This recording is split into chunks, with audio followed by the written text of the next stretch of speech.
ô một trầy một đinh kia ngọ thế cái nằng ngũ đó này giờ trầy này hai này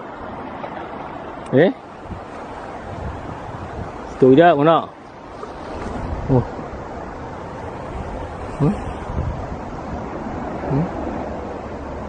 một trầy một trầy hai liều thông mà nổ bằng ít nước sò mà nổ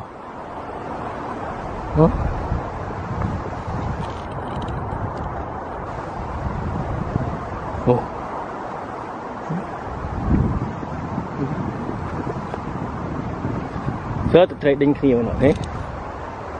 sang ngọt sang nửa rùa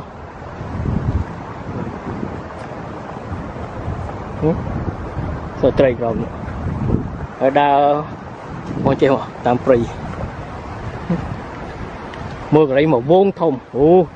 đò con nó không bao ít tật thế khi nụ hết sơ tự trầy thế nó sơ tự trầy mà thấy con hài rồi đó là anh đi ngọt khá năng cầu luôn thế thôi cho ba tí ngồi sớt tại trời con hàng từ tên kia nè đấy con ngồi thầy hello Trey where you going hello tên kia nè ấy still had salmon whatever một tờ đấy hey